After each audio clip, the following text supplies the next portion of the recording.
Yeah, mate, can I get 2 Guinnesses, please? Yeah. Rich, Ron, the Richardsons were unexpectedly engaged, so we're going to look after you. What is that? Rolling pin? What are you going to do with that? You going to bake me a cake?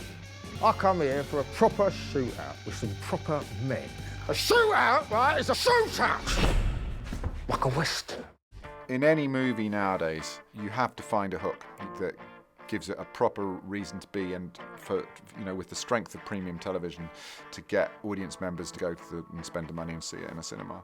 So while we were working on the script, as we said, who do you imagine is playing the brothers, basically, and all sorts of names came up, but Tom Hardy's name kept on coming up as being one of them. It was like a unanimous feeling that the actor of his generation is Tom Hardy.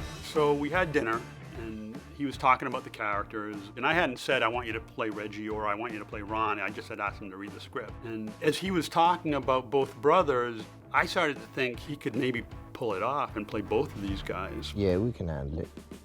And at the end of dinner, he preempted me and he said, you know what, he goes, I want to do it, but I want to play both of them. And I just said, done. And we'd sort of talked about that possibility before. And for me, that was like a light bulb. Yeah, if we can get this one actor to play both of these parts, then that's going to be a big hook for people to go and see this movie. We'd rehearse it until we had it nailed, and then we would record Ron. And when we shot Reggie, we would play Ron's dialogue back in Tom's ear so he could react to himself, and he could interrupt himself. You're talking about being gangsters, right? Which is what we are. Don't. You know, one of these days, Ron Kray, your miserable life will swallow you whole. Yeah, well, you should know all about that shit, you love, because your mum did palm us off with the damaged goods, didn't she? Very damaged, aren't you? Get in the car. Don't you ever speak to Francis like that again. That's right, Francis. Blood is thicker than water. You would sort of, in a way, forget all of the technical stuff. That's just process, and it's a very difficult process, but it is only process. As if the actor hadn't been able to pull off being 2 completely different people, then it wouldn't have worked. You do actually genuinely forget it's the same person playing the roles. He gives his life to the film. He gives his life to the characters. The way he can do it and the way he approaches it, I think they're more important to him than he is.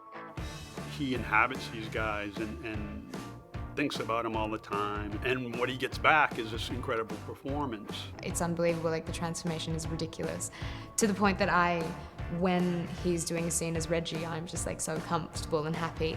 And as soon as he comes in as Ron, after 3 months even, it's always a bit like, oh, I don't like Ron very much. I was actually quite scared of Ron, Tom as Ron, because, you know, I wasn't quite sure how far he was going and if he was going to actually, you know, kick off. Reggie is not here now, so you work for me, Ron Kray.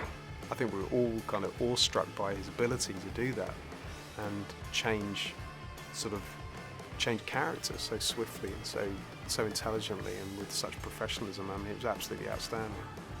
What exactly are you asking me to do, Mr. Bruno? I'm asking you to do something about Ron.